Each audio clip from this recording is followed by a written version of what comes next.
정치평론가 이강윤의 오늘.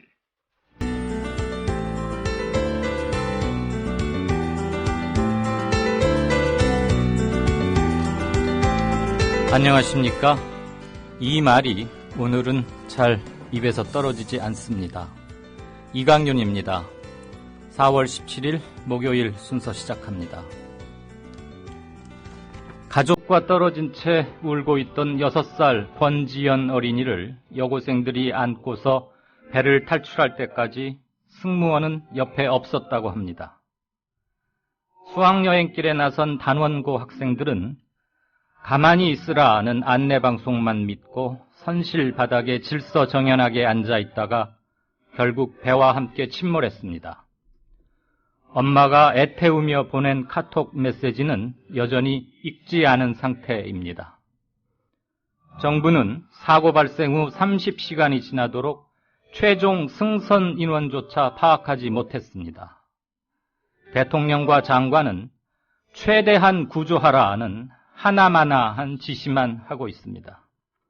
차관은 직원들이 써준 것 제대로 확인도 안 하고 읽어대다가 혼선만 유발했습니다. 국민들은 충격에 빠졌고 정부가 우왕좌왕하는 사이에 참사 규모는 더 커졌습니다. 도대체 이 나라에 공적 시스템이 있기는 한 겁니까? 언제까지 예고된 참사, 인재 타령 이런 것을 들어야 합니까? 도대체 대한민국은 안심하고 아이를 낳아 기를 수 있는 나라 맞습니까? 그러나 아직 희망을 버리지는 마십시다. 기적을 믿고 싶습니다. 광고 듣고 오겠습니다.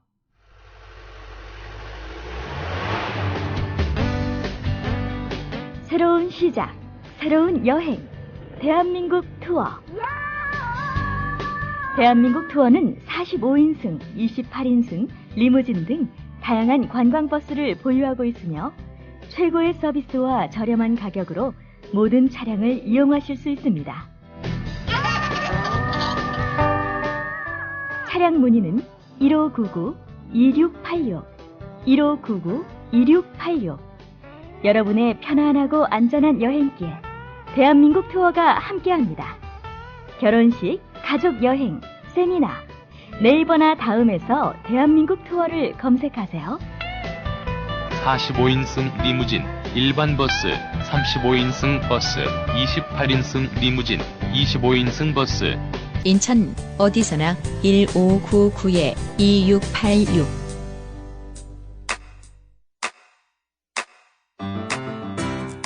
국민라디오 지지하는 4가지 방법 아시나요? 다운로드하기, 별점 주기, 댓글 달기, 구독하기. 국민라디오를 보다 많은 이들에게 전할 수 있는 가장 손쉬운 방법. 다운로드하기, 별점 주기, 댓글 달기, 구독하기. 잊지 마세요. 다운로드하기, 별점 주기, 댓글 달기, 구독하기. 네, 이강윤의 오늘은 세월호 침몰 사고 특집으로 편성했습니다. 진도 현지에 가 있는 우리 국민TV 기자 연결해서 구조 상황과 실종자 가족들 만나서 얘기 들어볼 거고요. 수사 방향에 대해서 따로 짚어보겠습니다. 정부와 정치권의 이번 사고를 대하고 있는 동향, 상황은 정가산책을 맡고 있는 양정대 기자와 함께 얘기 나누겠습니다. 오늘 초대 인터뷰에는 신상철 전 천안함 민군합동조사위원회 민간위원을 역임한 신상철 박사를 초대해서 이번 세월호의 사고 원인을 분석해 보겠습니다. 네, 본격적으로 시작하겠습니다. 지금 배가 많이 넘어가 있는데 움직이고 있습니다. 빨리 좀 와주시죠. 해주시죠. 어제 오전 안산 단원고가 학부모들에게 알린 공지입니다. 행복하면서 진도 체육관으로 지금 학생들 다 이동을 하고 있습니다. 그리고 지금 2명 정도가 좀 경미한 부상을 입었다 그러는데 지금 곧이어 경기교육청도 학생들이 모두 구조됐다고 통보했습니다. 어디서 들으신 건가요? 언론, TV에서 언론에서요. 아, 언론을 보고 알려주셨다고요? 네, 그렇죠. 경기교육청은 학교 직원 핑계입니다. 현장에 그 담당자가 이제 파견해서 나갔는데 거기서 이야기를 들은 거예요. 그 학교 직원들한테. 그래가지고 뭐 해경에서 뭐 연락을 받았는데 그런 구조됐단다. 현재 구조자는 368명입니다. 그래서 다시 일일이 신원을 확인해서 정확한 인원에 대해서는 다시 발표하도록 그렇게 하겠습니다. 근데 처음에 구조 인원 발표된 거하고 또 나중에 확인된 거하고 차이가 무려 200명이나 있었는데 어떻게 그런 큰 차이가 날 수가 있습니까? 출발할 때 구조됐다고 그러고 또 도착하니까 또 구조됐다고 막 그 경황 중에 중복이 돼가지고 그 중복 카운트가 돼가지고 구명조끼를 학생들은 입었다고 하는데 그렇게 발견하기가 힘듭니까?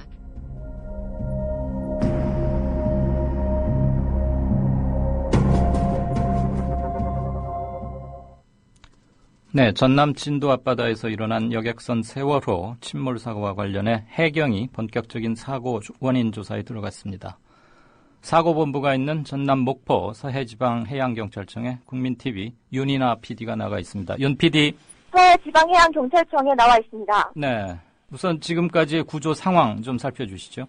전남 진도 해상에서 발생한 여객선 세월호 침몰 사고로 오후 1시 반 현재 단원고 학생 5명 등 9명이 숨지고 289명의 생사가 확인되지 않고 있습니다. 중앙재난안전대책본부는 세월호의 탑승자 수를 최종 475명으로 확인하고 이 가운데 9명이 숨지고 287명이 실종됐다고 밝혔습니다. 이에 따라 수학여행에 나섰던 안상 단원고 학생 325명 가운데 생존이 확인된 학생 75명, 사망 학생 5명을 제외한 지금 245명 정도의 학생의 생사가 아직 불확실한 상태입니다. 사고 해상에서는 어제 오후까지 179명이 구조됐고 이 가운데 101명은 부상을 입어 병원에서 치료를 받고 있다고 밝혔습니다. 5명은 중상을 입은 것으로 전해졌습니다. 현장에서는 555명의 잠수 인력이 동원돼 구조와 선체 수색 작업을 이어가고 있습니다. 해상 해군 합동 잠수팀은 밤새 모두 5차례에 걸쳐 수중 수색을 했지만 강한 조류와 탁한 시야 등으로 수중 수색에 어려움을 겪었다고 밝혔습니다. 네, 현재 구조팀들이 선실 안에까지 진입하지는 못한 것으로 알려지고 있죠? 네, 그렇습니다. 세월호가 제주 해상관제센터에서 최초로 조난 신고를 한 시각은 8시 55분이었습니다. 아, 윤 PD 잠깐만요. 아, 네. 네네, 사고가 있었나 봅니다. 네, 세월호에서 최초로 조난 신고를 한 이후에 무려 최소한 1시간 동안 탈출을 위한 아무런 조치를 취하지 않은 것으로 드러났는데 그건 왜 그렇게 됐던 겁니까? 아, 네. 세월호가 제주 해양관제센터에 최초로 조난 신고를 한 시각은 8시 55분이었습니다. 곧바로 배가 급격하게 기울고 탈출 준비를 하라는 관제센터의 교신이 있었습니다만 안내방송에는 선실 안에 있으라는 내용만 되풀이됐을 뿐이었습니다. 네. 그렇게 1시간이 흘렀습니다. 그리고 관제센터에 탈출 준비 지시가 있은 뒤 1시간 15분이나 흐른 10시 15분쯤 이때서야 탑승객들에게 바다에서 뛰어내리는 상황에 대비하라는 안내방송이 나오기 시작했습니다. 하지만 갑작스러운 상황 변화에 세월호 안은 순식간에 아수라장이 돼버렸습니다. 네. 적절한 탈출 시기를 이미 놓쳤다는 의미입니다. 어처구니 없게도 선장과 기관사 등 선원 6명은 9시 50분쯤 배를 이미 떠나 탈출을 제대로 지휘할 사람도 없었습니다. 네. 이러다 보니 10시쯤 사고 해역에 도착한 어선들도 탑승객들이 배 밖으로 나오기만을 간절히 바라볼 수밖에 없었습니다. 네, 참 다시 들어도 어처구니가 없는 상황입니다. 진도 침몰 사고 원인을 두고 여러 가지 추측이 제기되고 있는데요. 항로를 변경하는 과정에서 급격하게 방향을 전환한 것이 원인이다. 해경에서는 지금 주로 이렇게 보고 있는 것 같더군요. 네, 그렇습니다. 여객선 침몰 사고를 조사 중인 해경수사본부는 선장 등 승무원을 상대로 조사한 결과 변침, 즉 무리하게 항로를 변경한 것이 사고 원인으로 보인다는 잠정 결론을 내렸습니다. 해경은 사고 해역이 조류가 거세기로 유명한 맹골수로이고 12시간 운항 동안 화물 등 결방력이 많이 느슨해진 상태에서 급격하게 뱃머리를 돌린 것이 원인이 됐을 것이라고 보고 있습니다. 다시 말해 여객선이 항로를 변경하는 과정에서 뱃머리를 갑자기 돌리는 순간 무게중심이 쏠려서 기울어졌다는 겁니다. 이 와중에 1, 2층에 있던 차량 180대와 화물 컨테이너들이 한쪽으로 쏠리면서 선박이 기울어졌다는 겁니다. 네. 세월호가 사고가 난 지점이 항로를 바꾸는 지점, 그러니까 변칙점이라고 합니다. 자동차로 보면 핸들이 완만하게 꺾여야 하는데 무슨 사정에서인지 급하게 돌렸다는 건데요. 예. 물론 수사 결과가 정확히 나와봐야 알겠지만 지금으로서는 유력한 사고 원인으로 꼽히고 있습니다. 그러나 내부 폭발로 인한 침몰했다는 주장도 지금 만만치 않은 형국입니다. 네, 사고 원인에 대해서는 이따가 2부의 초대 인터뷰 코너에서 신상철 박사로부터 좀 더 자세하게 짚어보겠습니다. 윤 PD, 박근혜 대통령이 오늘 침몰 사고 현장인 진도 앞바다를 찾아서 수색, 구조 작업을 점검했다고요? 네, 박근혜 대통령은 오늘 서울을 출발해 낮 12시 반쯤 진도 서망항에 도착해 소형 해경전에 승선하고 약 5분간 인근 바다로 나가 해경 경비 함정에 옮겨 탔습니다. 민방위복의 시종일관 어두운 표정을 감추지 못한 박 대통령을 태운 해경 경비 함정은 약 40분을 달려 오후 1시 37분 사고 현장에 도착했습니다. 박 대통령은 해경 경비 함정 갑판으로 나와 침몰 선막을 보며 사고 상황과 구조 작업 상황에 대한 보고를 들었습니다. 대통령이 실종자 가족들이 지금 진도 실내체육관에 모여들 계시죠? 거기는 방문하지 않았습니까? 지금 방금 방문한 것으로 확인됐습니다. 경기 안산 단원고 실종 학생들의 학부모들이 모여있는 진도 실내체육관을 방문한 것으로 알려졌지만 아직 정확한 것은 내용은 파악하지 못한 상태입니다. 네. 윤 PD 전화 상태가 고르지 못한 것 같은데요. 여보세요? 네, 여보세요? 네네네. 실종자 가족들 말이에요. 시간이 갈수록 애태우고 있을 텐데 지금 진도 현장 분위기는 좀 어떻습니까? 정말 피말리는 심정이라는 말밖에 뭐라 표현할 길이 없습니다. 진도 실내체육관에는 실종자 가족 200여 명이 모여 있습니다. 사고 소식을 듣고 곧장 체육관으로 내려온 가족들은 가슴을 졸이며 실종자들이 구조되기만을 간절히 바라고 있습니다. 구조 작업이 느리게 진행되자 실종자 가족들은 해경 등을 상대로 빨리 더 많은 잠수부를 투입하라고 강하게 항의하고 있습니다. 일부 실종자 가족들은 직접 해경이 제공한 배와 헬기를 타고 사고 현장을 방문하거나 구조 작업을 독려하기도 했습니다. 체육관에 있는 실종자 가족들과 서로 실시간으로 연락을 주고받기도 했습니다. 이 부분들은 여전히 생존자가 있음을 굳게 믿고 있습니다. 네, 그 생존자가 있다는 굳은 믿음, 그게 더 부모들을 애타게 할 것이고 그 과정에서 확인되지 않은 것들이 SNS를 타고 빠르게 유포되는 그런 것들도 좀 주의를 해야 할 대목인 것 같습니다. 어쨌거나 지금은 침착함과 냉정함 그리고 희망을 버리지 않는 투지 이런 것들을 적절히 잘 관리해야 할 때가 아닌가 싶습니다. 미확인 정보에 민감하게 반응하는 실종자 가족들의 애타는 마음, 그걸 이해 못하는 바는 아닙니다만, 어젯밤 10시 이후로 생존자가 있다거나 하는 그런 문자 메시지, 카톡 이런 것들이 막 전해지고 있어서 현장 분위기는 더 어수선할 텐데요. 어떻습니까? 대기 중인 한 실종자 가족은 아침에 민간배를 빌려 사고 현장에 나가 있는 남편에게 연락이 왔는데 구조 작업에 투입된 민간 잠수부가 살려달라는 아이들의 목소리를 분명하게 들었다며 무슨 수를 써서라도 빨리 수색 작업을 벌여 구해내야 한다고 말했습니다. 어젯밤 10시쯤에는 진도 팽목항에 모여 실종자 가족들이 여객 내에서 보내온 살아있다, 구조해달라는 카카오톡 메시지를 공개하기도 했습니다. 네. 이 카카오톡 메시지를 보낸 학생은 승선원 명부에 올라있지 않은 것으로 밝혀졌지만 실종자 가족들은 이 사실을 인정하고 있지 않습니다. 지금까지 수사본부가 있는 전남 목포 서해지방해양경찰청이었습니다. 네, 윤이나 PD 수고 많으셨습니다. 고생하십시오. 네. 네, 지금까지 국민TV 윤이나 PD와 함께 진도 현지 상황 그리고 수사 알아봤습니다. 다음은 뉴스K 안은필 기자와 함께 진도 참사에 대한 수사 방향 짚어보겠습니다. 안 기자. 네, 안녕하십니까. 해수부는 세월호가 어제 오전 8시 52분부터 표류하다가 58분부터 기울기 시작했다. 이렇게 밝혔어요. 네. 그러니까 그 6분 동안 무슨 일이 있었는지 이것도 지금 사고 원인이나 사고 전체 진상을 규명하는데 매우 중요한 실마리가 될 텐데 표류 원인. 현재 시점은 뭐라고 봐야 할까요?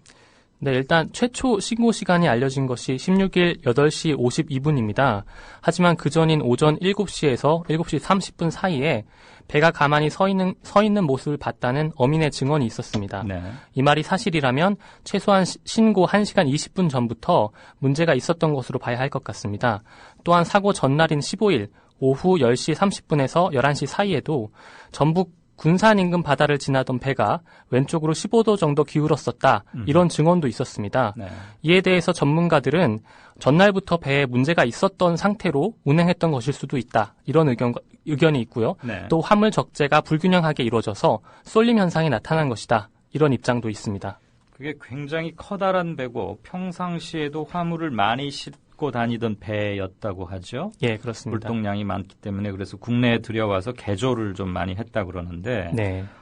화물을 불균형하게 화물 적재가 문제가 있었다는 것은 선뜻 이해가 가지는 잘 않습니다. 예, 이게 차량 같은 것은 아주 고정을 튼튼히 시키고 그럴 텐데 말이죠. 어쨌거나 이것은 앞으로 상황이 좀 지나가고 인양되고 나면 많은 부분이 확인이 되겠죠. 네. 전라남도 소방본부 119 센터에 접수된 첫 구조 요청 겸 사고 신고는 8시 52분이었습니다. 네. 그건 지금 전남 119 센터 직원이 증언하고 있는데요. 그런데 해경이 밝힌 첫 신고 접수 시간은 8시 58분입니다. 네, 그렇습니다. 6분이라는 시차가 나는데 그 사이에 대체 어떤 일이 있었던 것으로 지금 추측할 수 있을까요?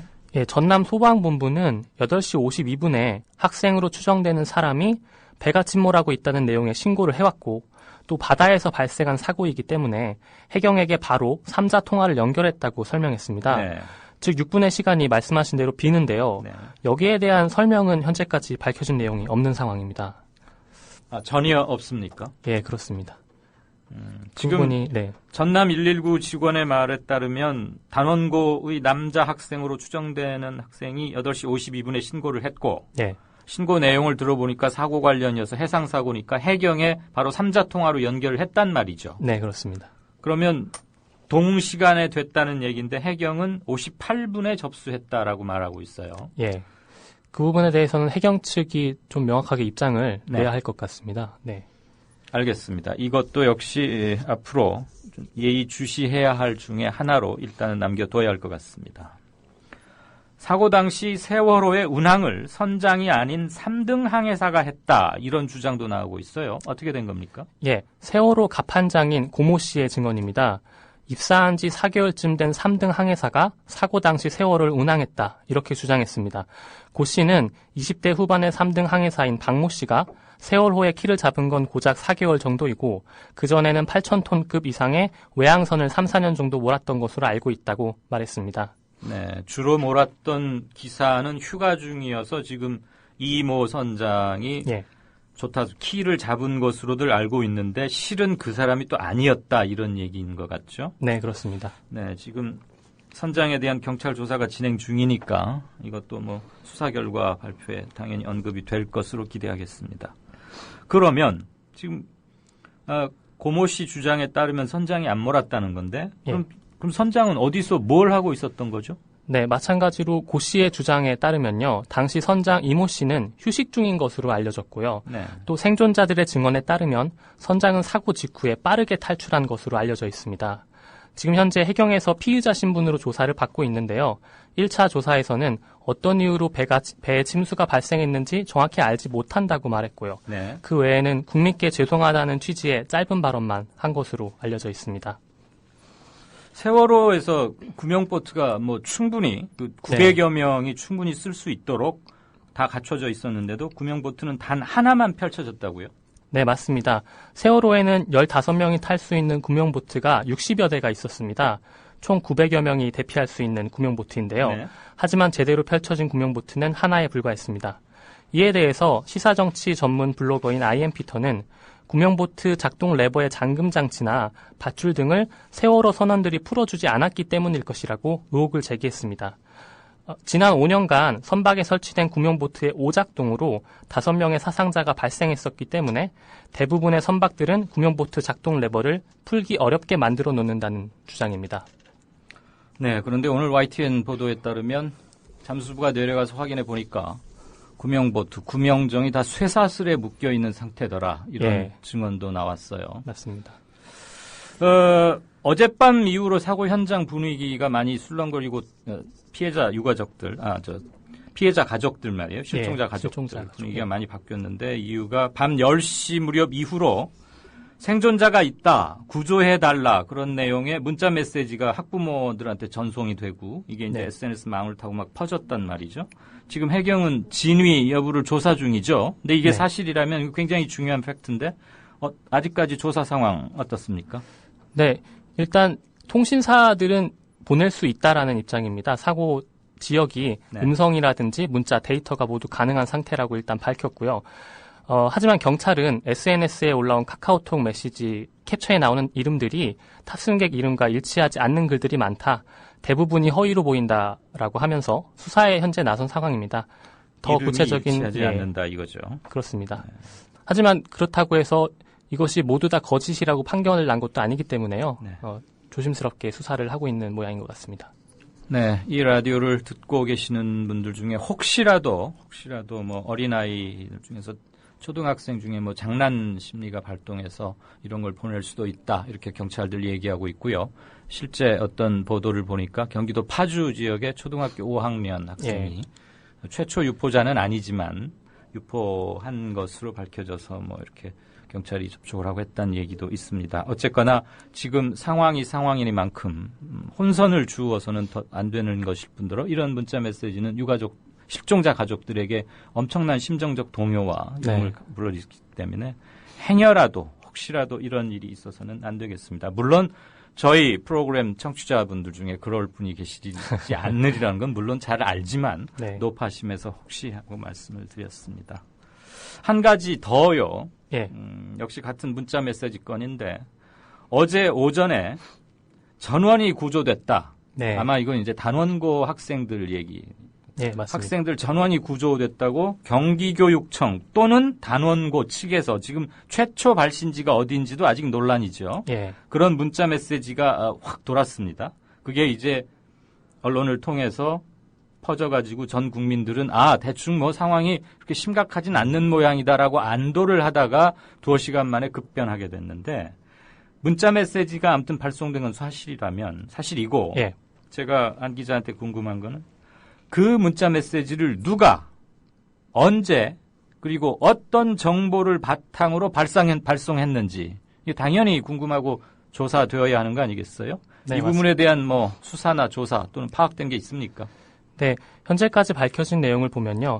11시 5분께가 최초인 것으로 볼 수 있을 것 같습니다. 단원고 측이 11시 5분께에 오전 말하는 거죠? 그렇습니다. 오전. 16일 오전 11시 5분께 학교로 몰려온 학부모들에게 구두로 모두 구조됐다. 안심하라. 이렇게 전했던 것이 최초인 것으로 지금 보고 있는데요. 이 정보의 출처에 대한 보도는 두 가지로 엇갈리고 있습니다. 그 도교육청 관계자는 해경 측이 단원고로 연락을 해줬고 이 내용을 전파한 것으로 안다. 이렇게 해명을 했습니다. 하지만 아시아투데이의 보도를 보면요. 도교육청과 단원고 모두 모 언론사가 이보다 앞선 시각에 사고 여객선 탑승 학생 전원 구조라고 밝힌 것을 그대로 이용한 것으로 알려졌다. 이렇게 보도했습니다. 그래서 제가 11시 4분께 보도가 올라온 곳이 몇 군데 있어서 좀 찾아봤습니다. 그래서 일단은 채널A가 진도 여객선 안산 단원고 조난 학생들 전원 구조라는 제목으로 기사가 올라온 것이 있고요. YTN의 경우에는 제목은 전원구조라는 제목인데요. 내용은 나중에 수정한 것인지 전원구조라는 내용을 찾아볼 수가 없었습니다. 그리고 한국일보의 경우에는 기사 자체가 삭제되어 있었습니다. 삭제 이유는 아세요? 그것까지는 확인을 못 해봤습니다. 어쨌든 이런 것을 볼 때 이것이 11시 4분께 올라온 보도를 보고 단원고 측에서 이런 말을 한 것인지 아니면 단원고가 먼저 말한 것을 보고 언론이 보도를 한 것인지 그 선후 관계는 아직까지 확실치는 않은데요. 어쨌든 이 언론들의 어떤 성급한 보도가 문제의 핵심인 것은 확실한 것 같습니다. 네, 앞으로도 규명해야 될 점이 많습니다. 지금 확실히 밝혀지지 않은 논점 사항들에 대해서는 안은필 기자가 계속 문제의식을 갖고 팔로우 추적해 주시기 바랍니다. 고맙습니다. 네, 고맙습니다. 지금까지 국민TV 뉴스 안은필 기자였습니다. 이강윤의 오늘 이제는 정가 산책으로 함께합니다. 정치권 동향 생생하게 풀어드릴 분은요. 네, 한국일보 양정대 기자와 함께 정부와 정치권, 침몰 사고에 대한 동향, 상황 좀 들어보겠습니다. 양 기자 나와 있습니까? 네, 안녕하세요. 안녕하세요. 네. 침몰 사고 이후로 정부 총력 대응 체제로 전환했죠? 예, 그렇습니다. 1993년이죠. 10월 서해 회류 침몰 사고 이후에 지금 20여 년 만에 발생한 초대형 여객선 침몰 사고 아닙니까? 네. 청와대와 각 부처 지금 어제 오후부터 모든 내부 일정을 취소를 했고요. 지금 최소한의 행정 기능만 남겨둔 채 모든 여력을 지금 사고 수습에 투입하는 체제로 전환을 했습니다. 네. 박근혜 대통령 어제 긴급히 중앙재난안전대책본부를 찾은 데 이어서 오늘은 전남 진도 앞바다 여객선 침몰 현장도 찾았습니다.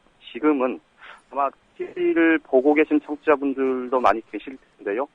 지금 실종자 가족들이 있는 진도 실내체육관을 직접 찾아서 지금 그 가족들하고 대화를 진행을 하고 있습니다.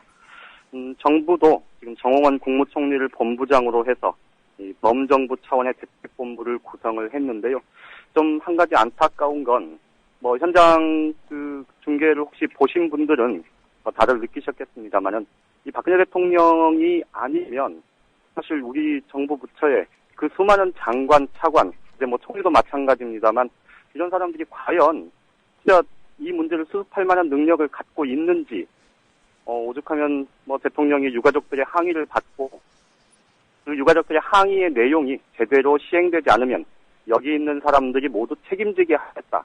이런 얘기까지 할 정도니 조금 보면서 좀 답답하다 이런 생각이 들었습니다. 네, 실종자 가족들의 격한 반응이 한편으로는 이해가 갑니다. 정부의 그렇죠. 예.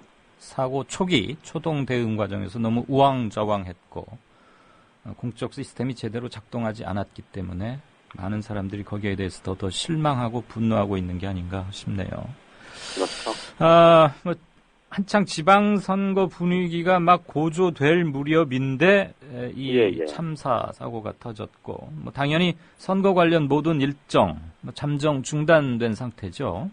예, 그렇습니다. 여야 모두 지금 이번 사고 관련해서 당내 대책위원회를 구성하고요.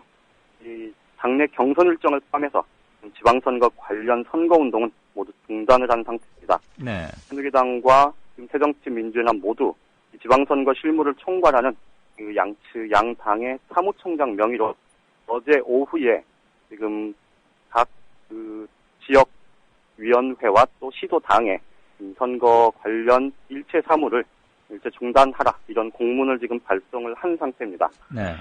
다만 지금 새정치민주연합에서는 기초선거 공천이 지금 상대적으로 늦었는데 어제까지 이 기초단체장 이제 공천 신청을 받았지 않습니까? 그래서 내부적으로 이제 서류 검토 작업은 좀 진행을 하겠다 이런 입장인데요. 그건 밖으로 표 안 나게 조용히 할 수 있는 거니까. 그렇죠. 어쨌든 지금 각종 TV 토론회 또 정책 토론회 그리고 경선 후보 선출을 위한 여론조사 이것들이 모두 중단된 상태고요.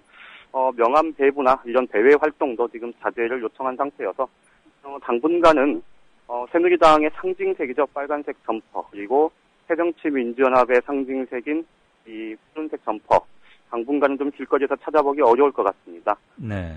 양측이 모두 지금 선거 중단을 선언을 해놓은 상태인데요. 선거 새누리당은 선거운동 중단을 선언을 한 상태인데요. 예. 새누리당은 일단 잠정적으로 일주일씩 지금 경선 관련 일정을 연기를 해놓은 상태입니다. 그래서 서울시장 후보 경선 같은 경우에 지금 이달 말일 4월 30일 날 마지막으로 이제 서울시장 후보가 선출될 예정이었는데요. 이게 다음 달 9일로 지금 미뤄진 상태입니다. 네. 여야 모두 내부 경선 과정에서 잡음과 논란이 있던데 일단은 침몰 사고 때문에 수면 아래로 가라앉기는 하지만 이게 그대로 묻힐 사안은 아니잖아요? 그렇습니다. 이게 정말 좀 심각한 사안들이 몇 군데가 있어서 이 문제 아마 당분간은 선거운동은 중단이 되더라도 내부적으로는 좀 굉장히 시끄러울 수밖에 없을 것 같은데요. 네. 최근에 가장 크게 논란이 된 게 새누리당 같은 경우는 경북 일부 지역에서 이 ARS 여론조사를 하면서 일부 해선을 따로 마련을 해놓고 이거를 착신전환함으로 해서 예. 사실상 여론조사 왜곡을 이 여론조사 조작을 했다. 이런 논란이 내부에서 지금 제기가 된 상태입니다. 그 착신전환이라는 것은 항상 당내 예비경선 여론조사할 때마다 나오는데 부정의 진원지이자 이거 못하게 하겠고 처벌한다고도 막 그랬잖아요. 근데 아직도 그런 걸 해요? 그러니까 이게 처벌 조항이 굉장히 말씀하신 대로 이게 논란이 매번 끊이질 않고 되는 문제인데 그럴 때마다 이거 정말로 엄벌에 처해서 처벌 조항 엄격히 강화해서 못하게 하겠다 이런 얘기를 계속 해왔지 않습니까? 네. 그런데 실제로 이 경선 과정이 끝나고 선거가 끝나고 나면 이 또 정치권이 이 문제에 대해서 이 뒷수습을 하는 경우가 그렇게 많지가 않지 않습니까? 이 문제도 대표적인 케이스입니다. 네. 이번 같은 경우도 경북 포항 같은 경우면 뭐 경북 지역이 어쨌든 새누리당 입장에서는 굉장히 텃밭 아닙니까? 네. 그러니까 여기서는 당의 후보가 되면 사실상 본선에서 뭐 승리하는 게 기정사실화되는 그런 지역일 텐데 이 때문일까요? 경북 포항에서 이 문제로 한바탕 난리가 나서 지금 일부 예비 후보들이 이 자격이 박탈당하는 그런 사태가 벌어진 겁니다. ARS 여론조사 같은 경우 아마 많은 분들이 아실 텐데 이게 보통 응답률이 굉장히 낮지 않습니까? 그렇죠. 그러니까 직접 여론조사 면접원 하고 이렇게 지응답을 하는 그 과정이 아니고 이 기계음으로 들리는 거기 때문에 끊어버리는 사람들도 많고 뭐 그렇죠. 그렇죠. 예. 그래서 보통 여론조사를 하면 3%에서 많아야 한 7, 8% 뭐 이렇게 간다는데 응답률이 최근에 그렇죠. 네네. 그런데 최근에 지금 경북 지역의 포항을 포함해서 일부 지역에서 여론조사 응답률이 이 ARS 방식이었는데요. 10% 중후반대까지 올라갔다는 겁니다. 그렇게 높아요? 정말 이례적이군요. 네. 그러면서 일부 후보자 측에서 검찰에 고발을 했고요. 당 자체적으로 진상조사를 하면서 이제 일부 후보자의 자격이 박탈된 그런 상황이 됐습니다. 네. 지금 새정치민주연합 쪽에서는 최근에 지금 전남지사 경선과 관련해서 지금 당비 대납 의혹으로 굉장히 시끄럽습니다. 네. 이게 뭐 보도를 보셔서 아시겠지만 전남지사 경선 같은 경우도 사실은 이곳도 새정치민주연합의 후보가 깃발만 꽂으면 당선되는 그런 지역이라고 볼 수 있지 않습니까? 예. 그러다 보니까 이게 양측 모두 이 텃밭에서 선거운동을 하는 사람들 훨씬 더 좀 엄격하게 이 잣대를 갖다 대야 되지 않나 그런 생각이 들고요. 이것과 관련해서 한 가지 좀 짚어볼 대목은 예전에 이제 새누리당에서 기초선거 정당공천 폐지 공약을 번복하면서 나름 명분으로 삼은 게 국민에게 공천권 돌려주겠다고 하면서 상향 공천 이 얘기해 왔는데 이거 실제로 적용하는 과정에서 돈선거, 조직선거 유혹이 굉장히 클 수밖에 없는 방식이다 이런 말씀을 한번 드린 적이 있었는데요. 네네. 이번에 드러난 것도 이 일단이 드러났다 이렇게 볼 수 있을 것 같습니다. 예. 남재준 국정원장 거취 사퇴 문제 놓고는 뭐 얘기 오가는 거 없어요?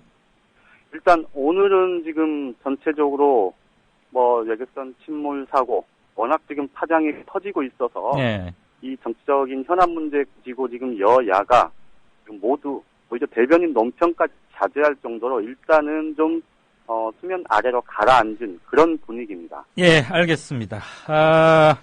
이번 사고가 지방선거 한 46, 7일쯤 남았는데 뭐 영향을 좀 미치지 않겠어요? 굉장히 클 수도 있을 것 같습니다. 뭐 수습 과정 이런 거에 따라서 뭐 여파는 많이 달라지겠죠?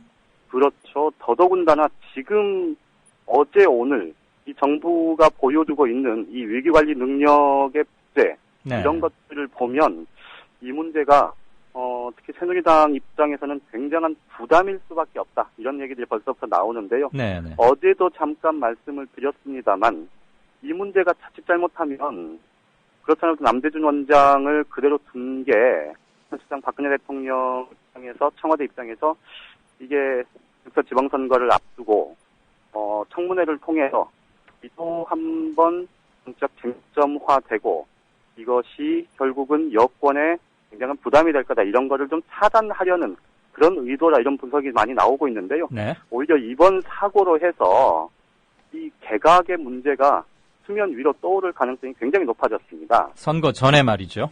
그렇죠. 그리고 더더군다나 이게 개각 문제가 아니더라도 지금 박근혜 정부가 출범한 이후에 어제도 말씀드렸습니다마는 이 국민의 안전 문제가 이 굉장히 중요한 국정 과제로 제시가 됐음에도 불구하고 네네. 실제 지금 정부 여당이 이 사고를 수습하고 이 사고에 대처하는 그런 모습 자체가 굉장히 우왕좌왕하고 정말 체계가 잡혀 있지 않은 네. 그야말로 어제 정홍원 총리가 그런 얘기를 했다 그러는데 이 후진국 수준 이런 얘기를 했다 그러는데 이 사고가 난 것에 대해서 예. 오히려 사고 수습 자체가 굉장히 좀 후진적인 모습 아닌가 싶은 생각이 들 정도로요. 그러게요. 어쨌든 이 문제 앞으로 좀 당분간 계속해서 파장이 커질 수밖에 없어서 네. 이 여당 입장에서는 좀 굉장히 부담스러워하는 기색이 역력합니다. 국정 최고위층의 이번 사고에 대한 사태 인식, 상황 인식이 아직도 좀 안이한 게 아닌가 그런 징후를 여러 곳곳에서 느껴지게 됩니다. 자, 그렇습니다. 양 기자 고생했습니다. 네네. 예, 고맙습니다. 지금까지 한국일보 양정대 기자와 얘기 나눠봤습니다. 제가 잠깐 이번 사고 관련해서 몇 가지 것을 말씀드리겠습니다. 우리가 중간에 따로 정규 뉴스를 편성하진 않기 때문에 말이죠. 지금 6시 6분 지나고 있습니다.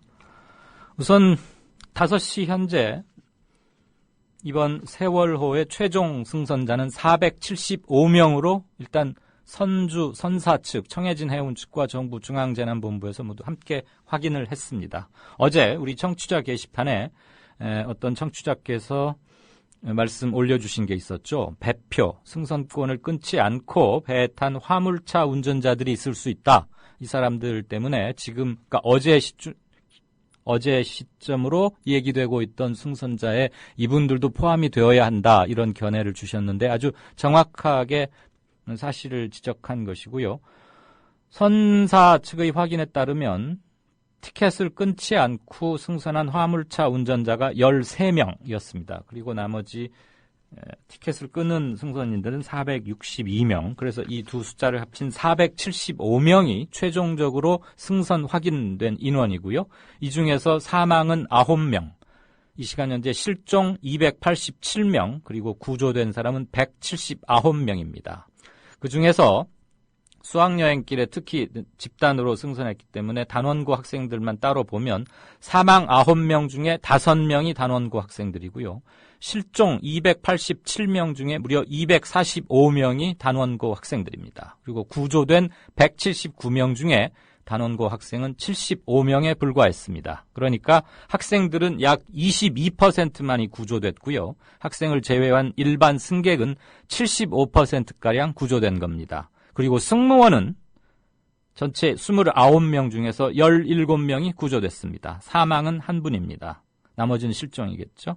그래서 승무원의 구조율은 약 60%입니다. 단원고 학생들의 구조율이 지극히 낮았다는 것. 여기에 국민들의 분노와 안타까움과 문제점이 많이 담겨 있는 것 같습니다.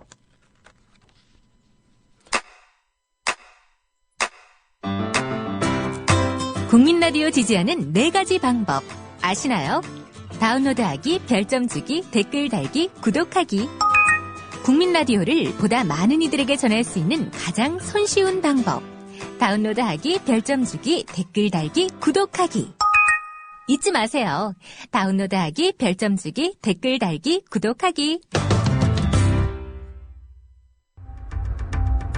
시청자 여러분 안녕하십니까? 미디어 협동조합 국민TV가 만우절인 4월 1일 오늘 거짓말처럼 30명도 채 안 되는 취재 제작 인력으로 거짓말처럼 매일 1시간짜리 생방송 뉴스를 만드는 TV방송을 시작합니다. 서울중앙지방검찰청에 중계카메라 나가 있습니다. 박보아 PD. 국민TV 뉴스 유지연입니다. 국민TV 뉴스 김희주입니다. 국민TV 뉴스 김진입니다. 국민TV의 첫 TV 프로그램은 밤 9시 당신의 진실한 메신저 뉴스K가 있습니다. 뉴스K, 국민이 세운 미디어 협동조합이 만듭니다.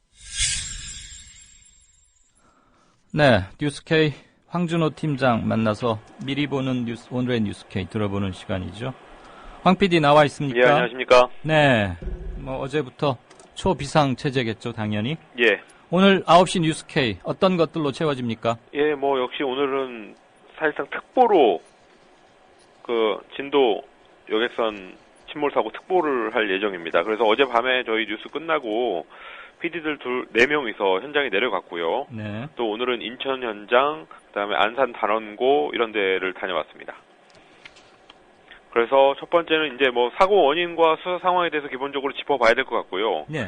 그다음에 진도 팽목항 현장에서는 피해 상황, 구조 상황, 또 어제 오후에 구조가 왜 중단됐는지, 그다음에 초기 구조다수 착오 이런 것들은 좀 누구의 착오였는지 이런 것들을 좀 집중적으로 짚어볼 예정입니다. 네. 그리고 목포에 있는 서해해경에서 지금 수사를 하고 있는데, 그렇지만 오늘 저희 PD한테 사전에 전화를 해본 결과 오늘부터 관계 당국들이 오늘 아침부터 거의 말을 안 하고 있습니다. 네, 어제하고 상황이 많이 달라졌을 거예요. 그렇습니다. 네. 경찰 그리고 검찰 이런 쪽에서도 아예 설명조차 안 하고 아주 기본적인 사실, 예를 들어서 선장이 참고인에서 피의자로 넘어갔다라든지 그 정도는 말해줄 수 있는데, 네. 그런 것들까지도 완전히 입을 닫고 있는 상황이라서 네. 시간을 벌려고 하는 게 아닌지 이런 좀 의혹도 있고요. 그래서 그런 상황들을 짚어볼 예정입니다. 네. 네.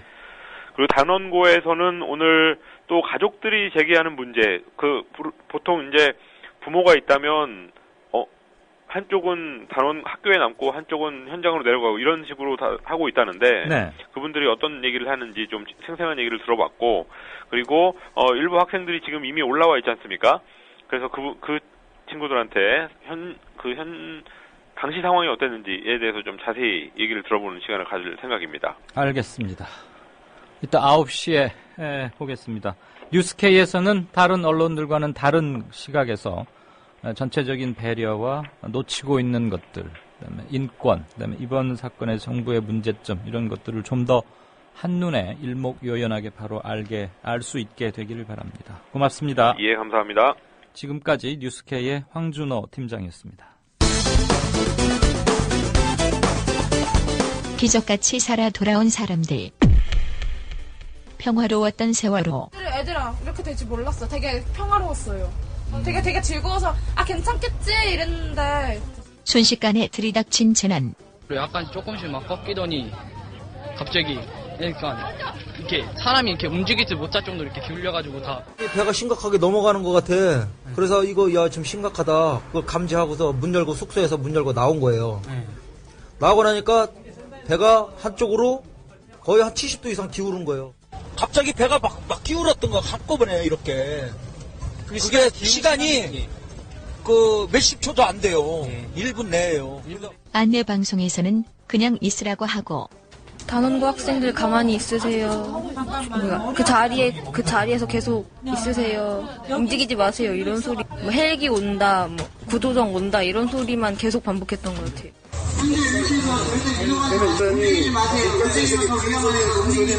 자구책을 택한 배 안의 사람들.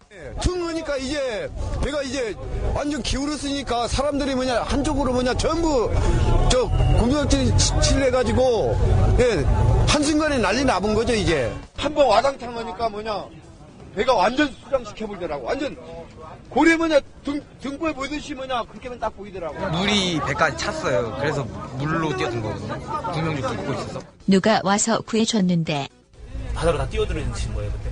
아니 전 객실 내에 있었어요. 객실 내에 있었고 거기서 구조되신 거고요? 네, 유리 깨고 들어가서 구조됐는데. 누구였을까? 해경? 아니었는데. 현지 주민 어선들이 많이 도왔죠. 그 사람들이 거의 다 구출한 거예요.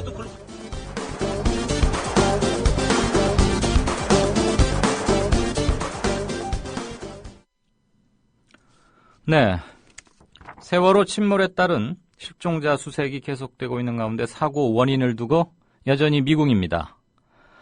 침몰 사고의 원인이 당초 강력하게 제시되었던 암초 충돌보다는 항로를 변경하는 지점에서 급격하게 선회한, 이른바 변침을 한 것 때문이 아니냐, 이런 분석이 오늘 오후부터는 힘을 얻고 있는 것 같습니다. 그렇지만 이에 대한 반론도 여전합니다. 천안함 민군합동조사위원회 민간위원을 지낸 신상철 전 서프라이즈 대표를 만나보겠습니다. 신 대표 나와 계십니까? 여보세요? 네, 안녕하세요. 안녕하세요. 네. 우선 보도 관련해서 하나 네. 확인하겠습니다. 사실 네. 보도 확인은 그 기사를 쓴 기자나 취재원에게 하는 게 맞긴 하겠습니다만 네네. 오늘 낮 보도를 보면 신 대표께서 네. 빨리 잠수부들을 투입해서 격실마다 수색하면 생존자들을 찾을 가능성이 최대한 높아진다라고 말씀하시는데 이게 직접 본인이 코멘트를 하신 겁니까? 아니면 맞습니다. 맞습니까? 네. 그렇게 보시는 이유는 지금 현지 사정은 잠수부들의 그 선실 접근이 대단히 힘들다. 시야 확보와 조류 이런 것 때문에. 그런데 이런 주장을 하시는 거면 그 기술적 대책 이런 것도 함께 좀 얘기를 해 주시죠. 네네. 잠수부가 접근하기 어렵다는 것은 물의 그 수중의 상황은 어디나 똑같습니다. 네.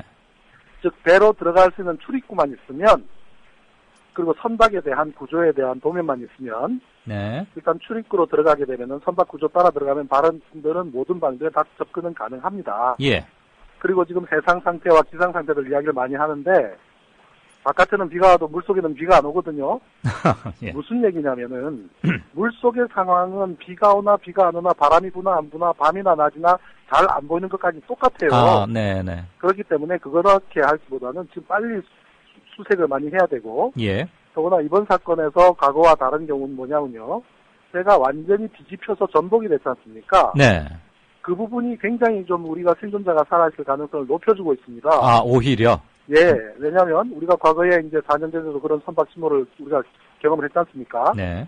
그런 경우는 반파되고 해저로 깔아앉은 배가 그냥 바깥에 있는 것처럼 그대로 가라앉았어요. 그런 경우는 어떻게 되냐면 우리가 그 선실이라든지 거기는 사람이 제일 많은 공간이죠. 네.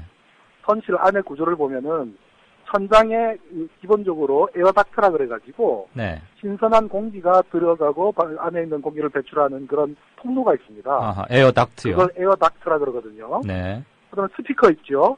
네. 함내 방송을 하기 위해서. 네네. 그리고 또 거기에는 또 전등 이런 게 있습니다, 그죠? 네. 그런 쪽으로 공기가 급격하게 빠져나갑니다. 네. 그럼 그 공기가 빠져나가는 만큼 해수가 서로 차게 되지요. 그렇죠.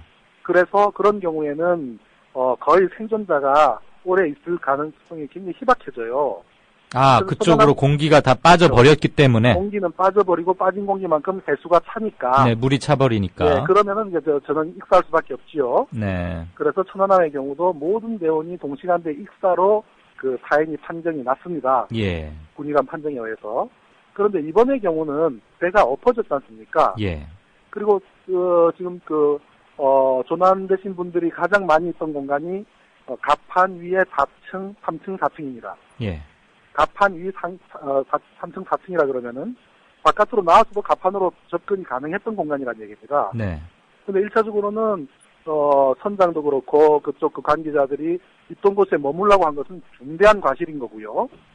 모두 라이프 자켓을 입고 구조할 수 있는 위치로 이동을 했어야 되는데 그렇게 하지 않은 것은 중대한 과실인데 이 선박이 그 전복이 되면서 3층, 4층에 집중된 많은 분들이 선실에 갇힌 거 아니겠습니까? 네.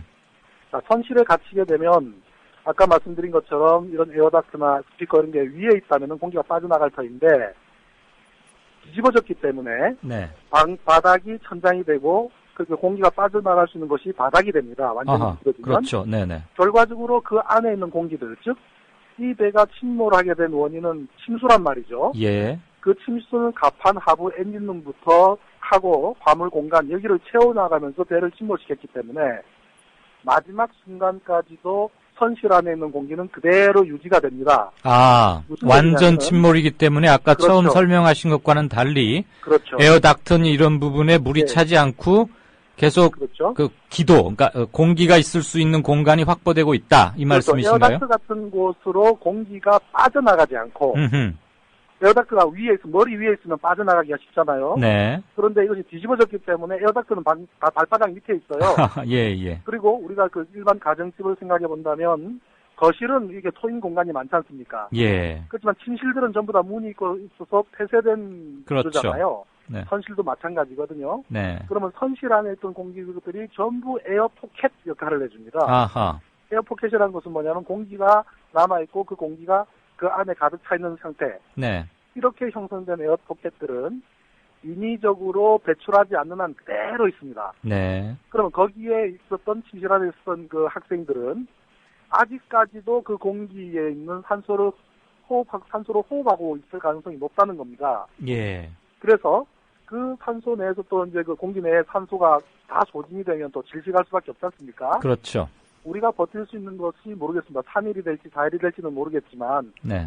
우리가 한 사례를 보면은 작년에 대서양에서 침몰한 선박 안에 에어포켓 안에서 탄산수만 마시고 있던 분이 60시간 만에 구조가 된 사례가 있지 않습니까? 네. 그 상황으로 봐서는 3일이 아니라 4일, 5일도 충분히 버티셨을 거예요. 네. 다만 이제 좁은 공간에 많은 사람이 있을 경우는 산소의 소비량이 달라지기 때문에 그렇죠. 수는 있겠습니다. 여러 사람이 공기를 나누어 마셔야 되니까 훨씬 예.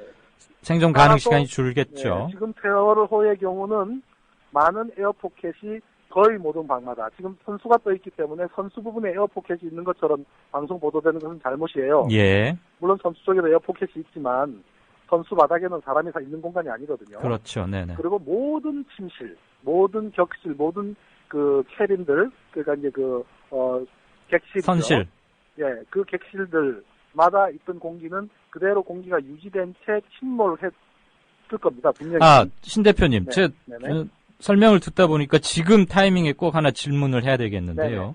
지금 신 대표 말씀을 듣다 보면은 선실의 문이 완전히 차단돼서 침수되지 않았다는 것을 전제하고서 지금 하시는 말씀 같아요. 근데 선실의 문들은 바깥으로 열리게 되어 있습니다. 네. 그러면은 지금 통로부터 해서 밑에서부터 물이 차들었기 때문에 통로는 전부 다 물이 먼저 가득 차지 않았겠습니까? 네. 통로에 가득 찬 물이 오히려 문을 더 밀어붙여서 타이트를 시켜버려요. 네. 역으로 안에 있던 사람들은 바깥으로 나오지는 못하겠죠. 수압 때문에. 그 대신 선실 안으로 물은 들어갈 수 없었을 것이다.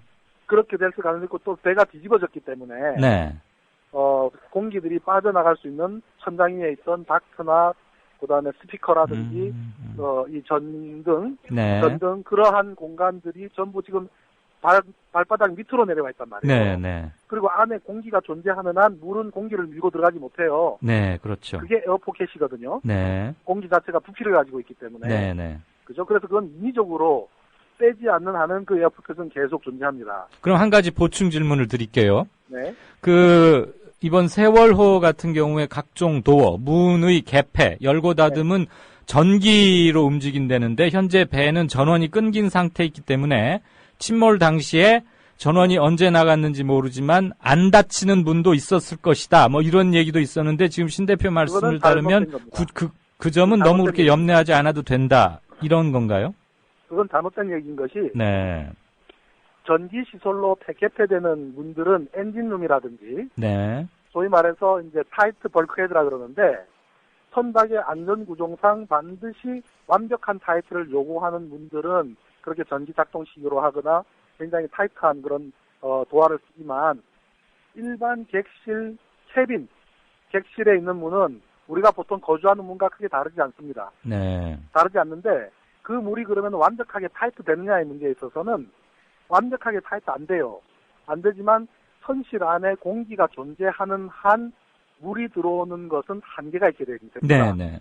그 공기를 밀어내지 못하기 그렇죠. 때문에 그래서 뒤집어 엎어진 지금처럼 180도 전복이 된 이런 배인 경우는 네. 모든 침실마다 그 에어포켓이 존재할 가능성이 매우 높습니다.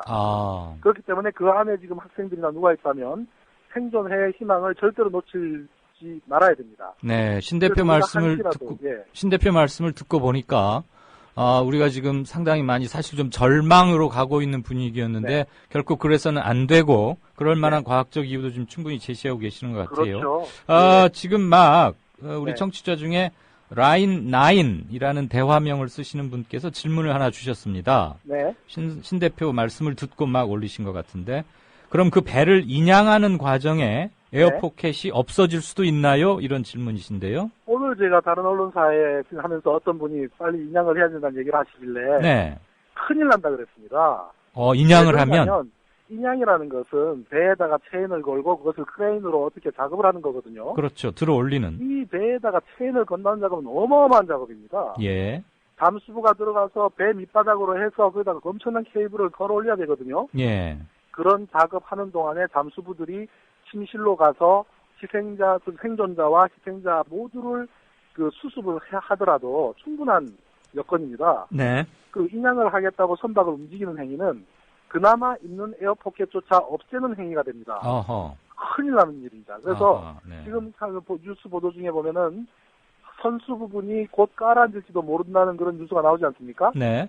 그렇기 때문에 선수가 옆으로 넘어지지 않도록 거대 대형 바지선 두 척이 오른쪽과 왼쪽에서 딱 붙잡아 놓고 있을 필요가 반드시 있습니다. 지지해서 좀 고정을 시킬 필요가 있다. 그렇죠. 이 말씀이시죠? 지금 상태를 그대로 고정하고 유지를 해야 그나마 있던 에어포켓이 그대로 유지가 됩니다. 네. 다시 말하지만 에어포켓은 인위적으로 공기를 빼지 않는 한 그대로 있을 가능성이 매우 높습니다. 어허. 경우에 따라서는 미세한 구멍이 어딘가 있어서 조금씩 계속 공기가 빠져나가는 공간도 있을 수 있지만 네.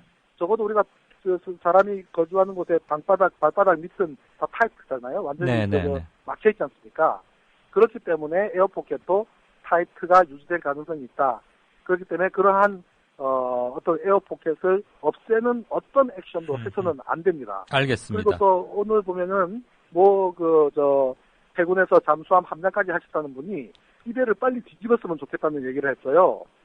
그거는 정말 그 사람이 해군인지 의심이 될 정도로 큰일 날 일이에요. 예. 만약에 배를 뒤집으면 네. 있던 에어포켓 없어지는 거는 물론이거니와 배가 한번 움직이게 되면은 거기에 있던 많은 구획에서 물과 공기에 이 혼합된 게 거대한 와류를 형성합니다. 네. 그러면 그나마 작업하던 잠수부다 또는 안에 있는 생존자분들이 그 와류에 휩쓸려서 전부 2차 사고를 또 당해야 되는 알겠습니다. 그런 위험천만한 일이 되는 거죠. 네. 신 대표님. 네. 지금 해경에서는 네. 그 항로를 바뀌는 과정에서 네. 급히 방향을 선회하느라고 네. 뭐 각도까지 제시하던데요. 약 네. 110도 정도의 급 네. 커브, 급 선회를 하는 과정에서 화물칸에 결박해 놓았던 차량 한 180대 그리고 네. 컨테이너 뭐 이런 것들이 네. 풀려 가지고 한쪽으로 쏟아지고 쏠리고 그게 네. 격벽도 치고 그러면서 무게중심을 잃어서 배가 복원력을 잃은 것이다라고 해경은 강력하게 추정하고 있는 것 같아요. 네. 물론 들으셨을 텐데 이런 해경의 추정 어떻게 보십니까? 그거는 진실이 아닙니다. 네? 진실이 아닙니다. 진실이 아니라고요? 선장도 그렇고 지금 진실을 이야기하지 않고 있습니다. 아하. 왜 그러냐면요. 선박이 110도 선회하는 거는 자동차가 아니거든요. 선박이. 네.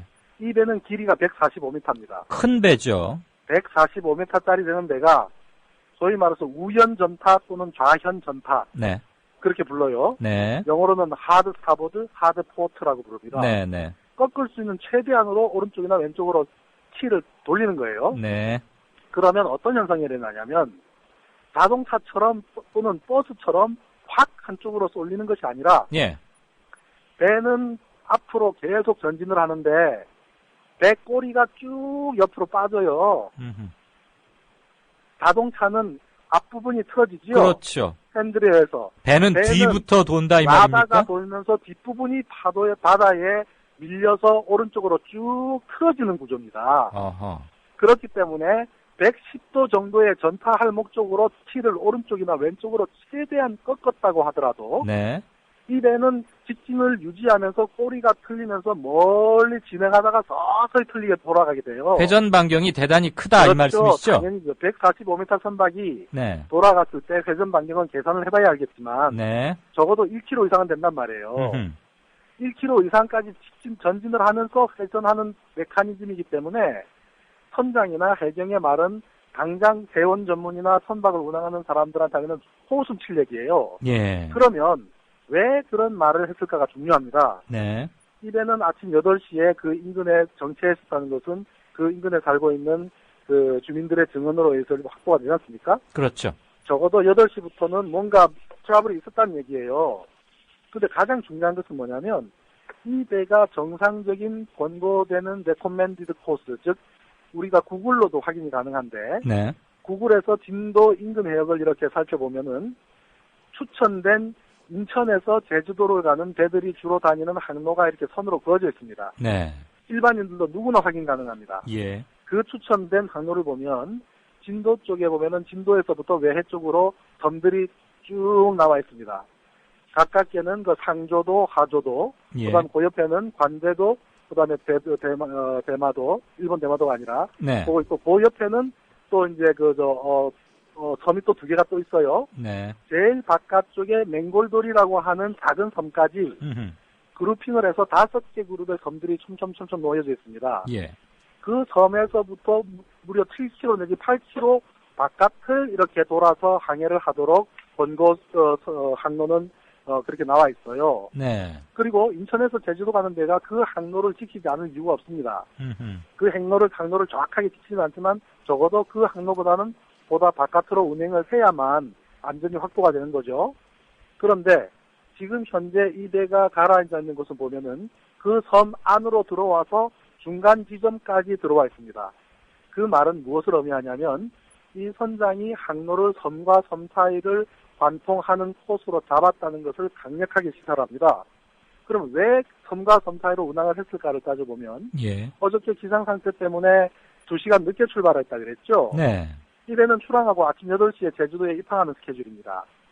근데 2시간 늦게 출발을 했다면 운항 시간을 단축하기 위한 그런 목적이 있을 수도 있을 거예요. 예. 그랬다면 두 가지 방법이 있는데 첫째는 속도를 높이는 방법이죠. 속도를 높여서 빨리 달려가면은 그만큼 시간이 줄어들지 않습니까? 그렇죠. 그다음 두 번째 방법은 항로를 지름길을 택하는 겁니다. 예.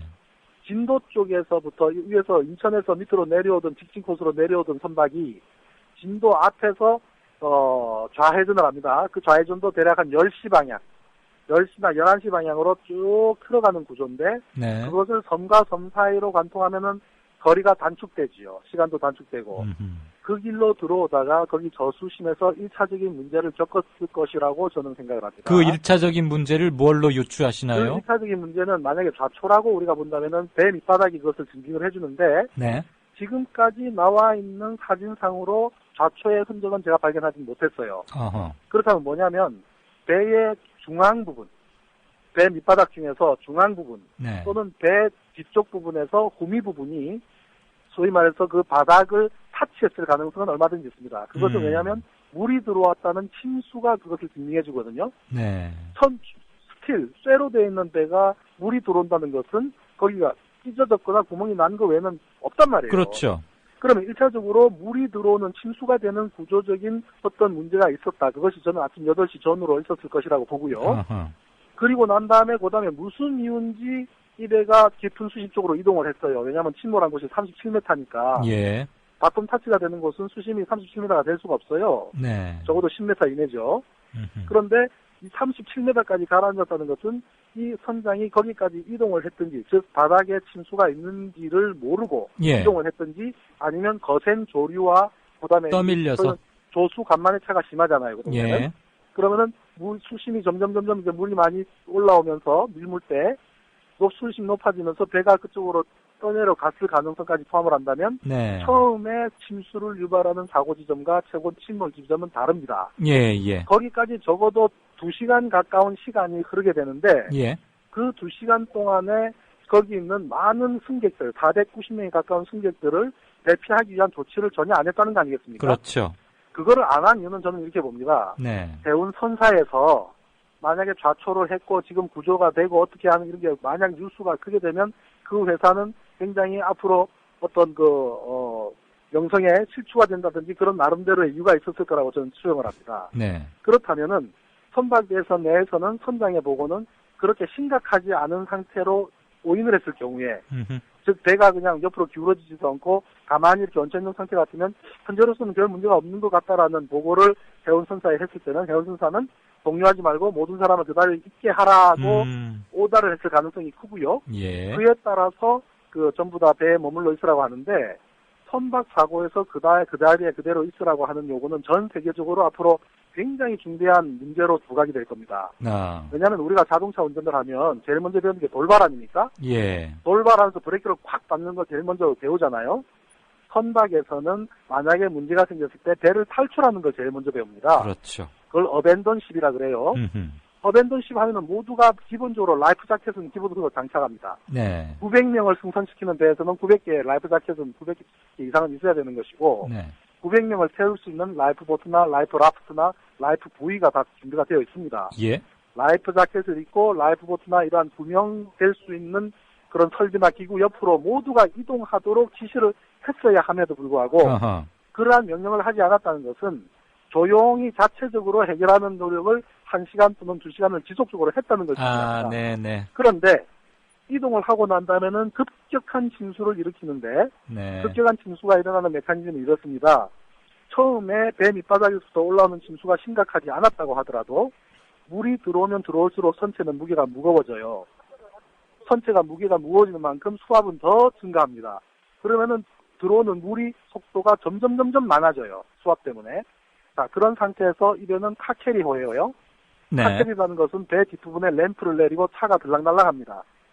그 내부는 자동차들을 담을 수 있는 화물 적재 공간이지요. 네네. 다시 말해서 우리가 고래나 상어가 입을 크게 벌렸을 때를 상상해 보세요. 예. 그 고래 뱃속에 텅 비어 있단 말이죠. 예. 램프 쪽으로 물이 들어오면 입에는 잠수함이 아니기 때문에 네. 램프에 물이 한번 들어왔다고 하면, 즉 입에는 침수가 될 때부터 선수는 점점 뜨고 선미는 가라앉는 현상이 일어났을 겁니다. 아, 선수 쪽에는 압축 공기가 있으니까요. 아닙니다. 배는 소위 말해서 드라프트라고 해서 흡수라는 게 유지가 되는데 네. 물이 들어오기 시작하면은 제일 무거운 엔진룸 쪽 바닥부터 해서 물이 차기 시작해요. 예. 그럼 배의 뒷부분입니다. 네네. 배의 뒷부분에 물이 들어올수록 배 뒷부분이 가라앉고 배 뒷부분이 가라앉는 만큼 앞부분은 뜨는 현상이 나죠. 아, 예. 그러면서 뒤에 램프 쪽으로 물이 들어오는 구조로 자꾸 끌어내려 갔을 거라고 저는 추정을 합니다. 예.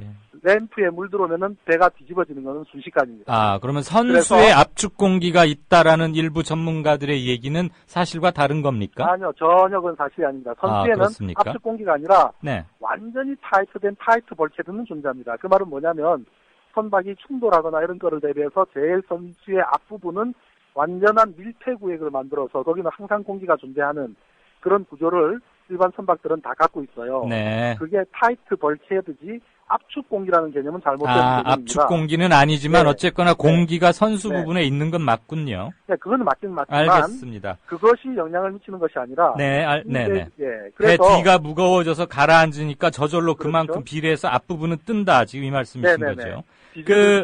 저는 이야기를 하는 거예요. 네. 그래서 만약에 뒷부분에서 램프 쪽으로 물이 들어가면 순식간에 넘어지는 거예요. 네. 그런데 이 전체 과정을 설명해야 될 의무가 있는 선장이 거두절미하고 급회전을 하다가 물이 들어왔다는 것은 여러 차례에 걸쳐서 발생한 사건을 단 한 번의 사고로 위장하기 위한 거짓말이라고 저는 생각을 합니다. 어허. 그래서 단 한 번의 사고로 이렇게 큰 사고가 났다고 하는 것으로 사건 전체를 축소할 의도인 것이죠. 네.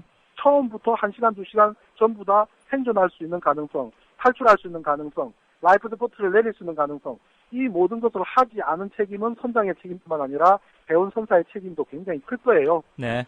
결국은 회사와 모두가 책임져야 되는 문제를 선장의 운항 가실 하나로 축소시키기 위한 것이 오늘 발표한 내용의 핵심이고 아하. 이것은 굉장히 중대한 잘못이라고 생각을 하고요. 네. 해양경찰청이 그러한 거를 모를 리가 없다고 저는 생각해요. 예. 바다를 알고 배를 아는 사람은 이 사실을 모를 리가 없습니다. 그렇다면 해양경찰이나 정부가 이 사건을 축소하기 위해서 그러한 것을 함께 한다고 추론도 가능한데 큰일 날 일이에요. 그거는. 네.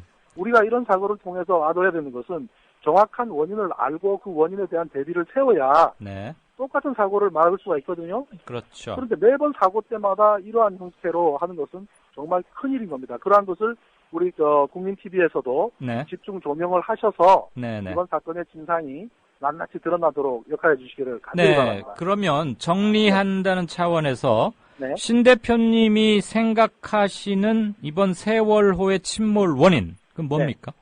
항로 이탈입니다. 첫 번째가 항로 이탈. 선장이 항로를 고정적으로 지금 인천에서부터 제주로 운항하는 거의 모든 선박이 가고 있는 항로보다도 네. 훨씬 안쪽으로 들어와서 선과 선 사이를 관통하는 소위 말하는 지름길, 네. 지름길을 택했다는 것이 첫째로 가장 중대한 사고의 원인입니다. 그리고 그 지름길을 택한 결과로 선과 선 사이에 있는 저수심 지역에서 바텀 타치, 바닥이 해저에 닿는 거대한 암초와 충돌한 흔적은 거의 찾기 어렵기 때문에 네. 암초에 의한 충돌이나 좌초는 아니지만 바텀 타치가 된 해저 바닥과 선체의 뒷부분의 일부가 다음으로 인해서 침수를 유발한 것이 두 번째 원인이고요. 어쨌거나 침수가 되려면 네. 암초는 아니더라도 바닥에 배 밑바닥이 닿아서 뭔가 구멍이 뚫려야 할 거 아니에요. 그렇죠. 선박은 굉장히 약하거든요. 선박이 약해요? 우리가 선박이 튼튼하다고 생각을 하시는데 네. 선박이 사실은 굉장히 약한 물체입니다. 어허. 왜 그러냐면은 화물과 사람을 실을 수 있을 만큼만 두께는 있으면 되고 선체 자체도 부력이 있어야 물에 뜨기 때문에 어허. 이 배는 어떨지 모르겠습니다만 배 밑바닥이 1.5cm나 많아야 2cm가 채 안 될 거예요. 그래요? 그런 배가 만약에 해저 바닥은 구조가 어떻게 되는지 모르잖아요. 네. 밑바닥에 아주 고운 볼로만 됐으면 다행이지만 그 안에는 돌멩이도 있고 자갈도 있고 여러 가지 또 있지 않습니까? 예. 거기에 이 배가 지나가게 되면 반드시 데미지가 일어납니다. 네. 네, 우리 차가 어디 부딪히면 긁히는 거하고 같은 현상이에요. 그러면은 거기 찢어진 곳은 반드시 물이 들어오거든요. 네. 그리고 이 배에 물이 들어왔다는 것은 이미 밝혀져 있지 않습니까? 예. 물이 들어왔기 때문에 물속으로 들어간 거잖아요. 네. 그러니까 처음에 물이 들어올 수밖에 없는 그러한 데미지가 발생을 했고, 네. 그럼에도 불구하고 그 위험성을 배운 선사나 선장은 심각하게 인지하지 못한 채 계속 그 상태를 유지하다가 램프 쪽으로 급격하게 많은 물이 들어오는 상황을 맞이해서 결국 배가 전복된 것에 이른 겁니다. 침수와 대량 해수 유입. 그렇죠. 그래서 순간적으로 전복했다. 네, 램프가 이 배는 카켈이라는 것에 주목을 해야 됩니다. 네. 네, 자동차를 싣고 가는 배거든요. 그리고 안에 있는 화물 이야기 들어가는데 네. 화물은 기본적으로 타이트를 시키거든요. 그걸 라싱이라 그래요. 라싱. 결박시키죠. 자, 한번 상상을 해보십시오. 우리가 인천에서 제주로 가는 동안에 태풍을 오는 때도 있고 갑작스럽게 해상 상태가 파고가 5m 심지어 될 때도 있습니다. 네. 그런 경우에 그러면은 이 배가 맞닥뜨리면은 안에 있는 거 전부 다 전복해야 되는데 여태까지 그런 사고가 거의 없었지 않습니까? 네. 엄청나게 배를 뒤흔드는 파도에도 견딜 만큼 안에서 라싱은 이루어진단 말이에요. 예. 그런데 지금처럼 아주 그 잔잔한 바다에서 선장이 배를 틀었다고 해서 그게 다 쏟아져 내린다? 글쎄요. 그야말로 배를 아는 사람은 정말 속아 웃을 일입니다. 과연 그렇게 느슨하게 결박을 했을까? 급선회를 한다고 그게 풀려서 짐들이 왔다 갔다 우당탕 하면서 무게중심을 잃었다. 그거에 대해서 사람들이 막연히 갖고 있던 궁금증을 오늘 신 대표께서 상당 부분 해소시켜준 것 같습니다. 컨테이너 선들은 3,000개, 4,000개 싣고 다녀요. 네. 다 쏟아져야죠. 네. 어쨌거나 지금 정보에 접근할 수 있는 것은 해경 측이고 조사 결과가 곧 발표가 될 터인데 오늘 신 대표께서 말씀하신 것들 많이 명료하게 기억을 하고 있다가 실제 어떻게 되는지 해경 조사에서는 어떤 점을 취약한지 이런 것들도 신 대표께서도 계속 좀 주시를 해 주시고요. 며칠 사이로 다시 한번 모시겠습니다. 오늘 그렇죠. 청취자 게시판에 반응이 굉장히 뜨거운데 방송 진행상 아쉽지만 여기서 일단 신 대표님과의 인터뷰는 접어야 할 것 같습니다. 네. 긴 시간 감사합니다. 네, 감사합니다. 고맙습니다.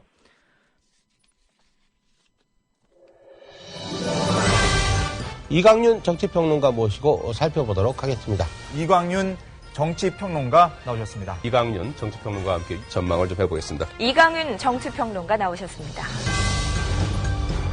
기자 출신 정치평론가 이광윤의 오늘. 발등이 가려운데 구두 위를 긁는 일은 적어도 없도록 하겠습니다. 길 잃은 대한민국의 나침반이 되겠습니다.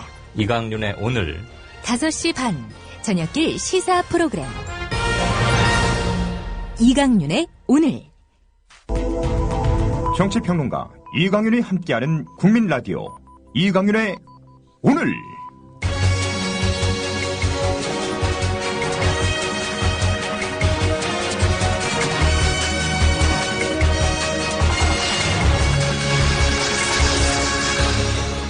이광윤의 예리한 시각. 이제는 뉴스의 행과 간을 짚어냅니다. 네.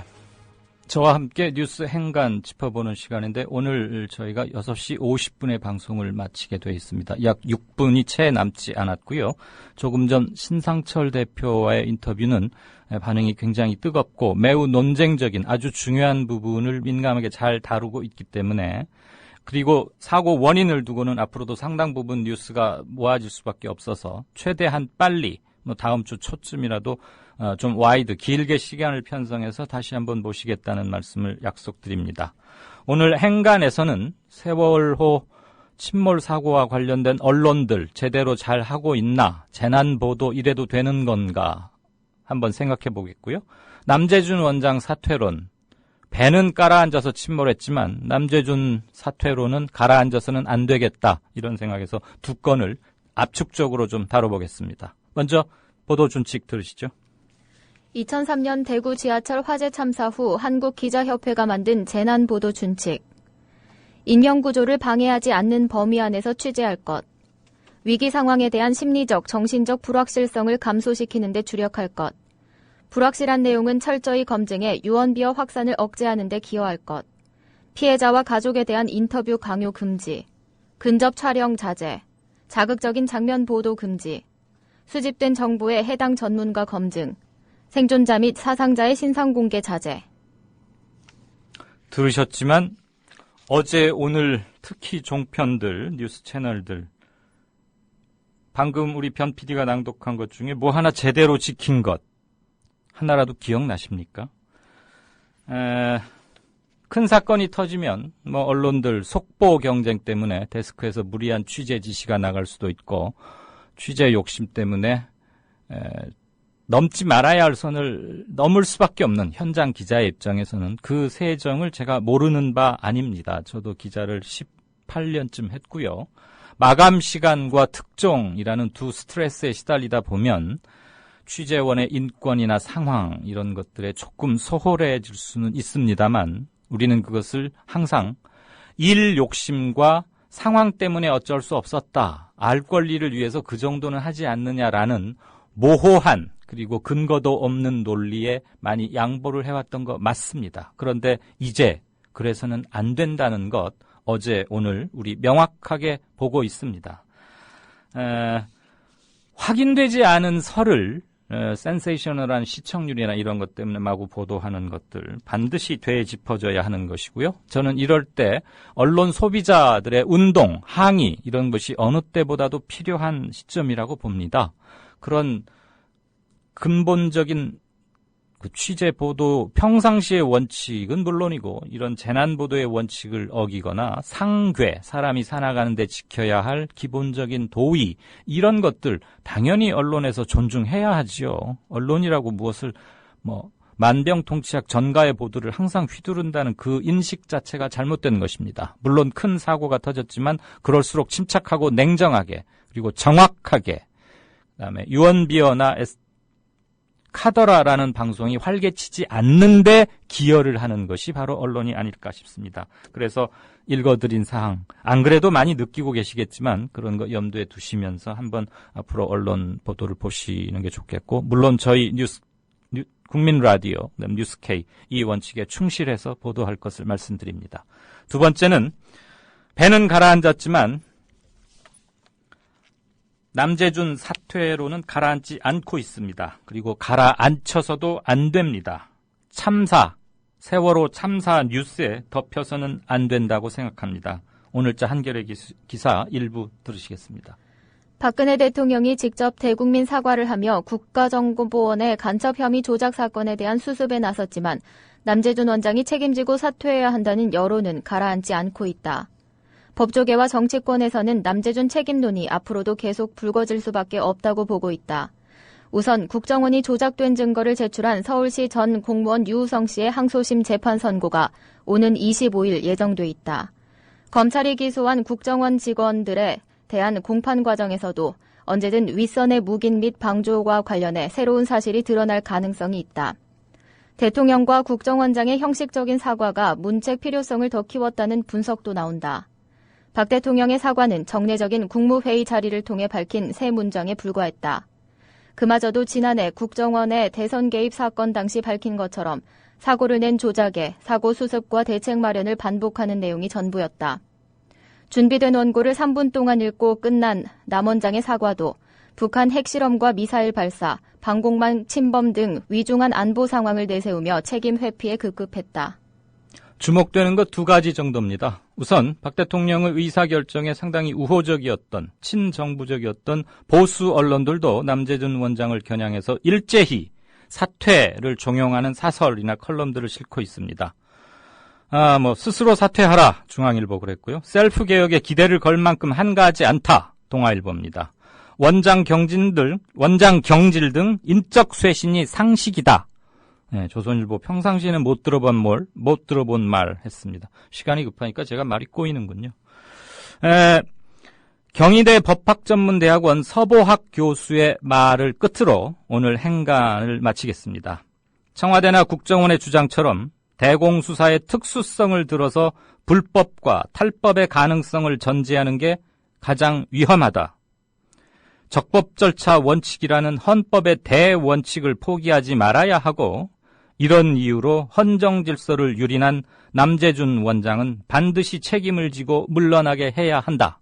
서 교수의 지적 어디 하나 버릴 곳 없고 귀담아 들어야 합니다. 배가 엎어진 것은 빨리 수습해야 하겠지만 그것과 국정원의 탈법, 불법은 별도 계정이라고 생각합니다. 이강윤의 오늘 준비한 순서는 여기까지입니다. 저는 내일 오후 5시 반에 다시 뵙겠습니다. 들어주셔서 감사합니다. 이강윤이었습니다.